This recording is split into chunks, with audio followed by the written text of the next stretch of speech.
Hi, in this video we are going to discuss about adding decimal numbers. Adding decimal numbers is quite similar to how you add your natural numbers or whole numbers.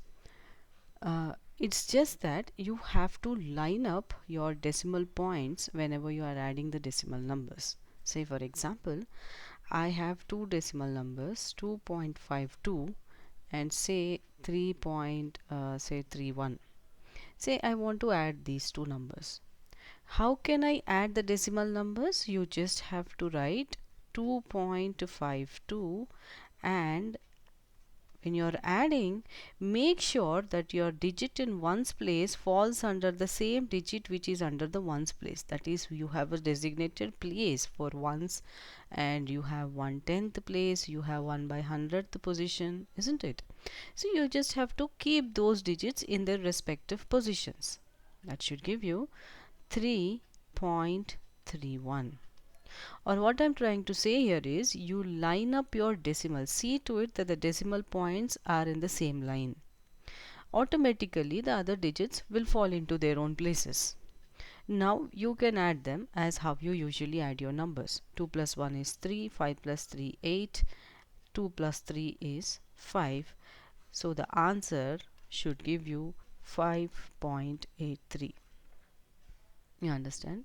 So whenever you're adding decimal numbers, the only rule that you have to remember here is to line up your decimal points so that all the other digits before decimal and after decimal fall into their respective position values.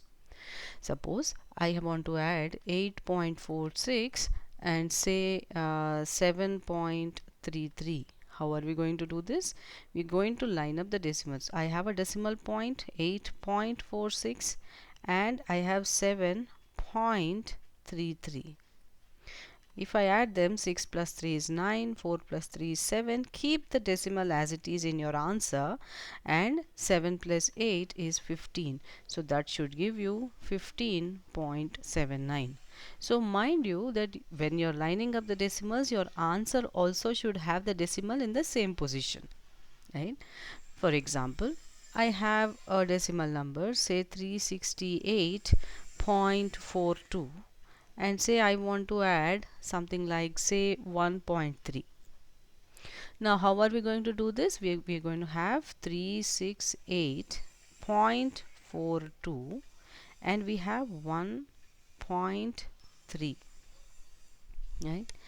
Now these decimals are lined up. Now these 368.42 have a digits in ones place, tens and hundreds place, but 1.3 have only a digit in ones place and 1/10th place. So because it does not have any digits before 1, I can as well keep zeros here, isn't it? We have discussed in our previous sessions that you can add as many number of zeros as you want to the left side of your whole number position values, and after the decimal, that is the fractional position values, you can add as many number of decimals as you want to the right side, extreme right.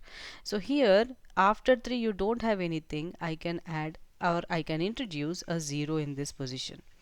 Now if I add them, you have a decimal, so keep the decimal in the same position. 2 plus 0 is 2, 4 plus 3 is 7, 8 plus 1 is 9, 6 plus 0, 6, 3 plus 0, 3, giving you the answer as 369.72. Right?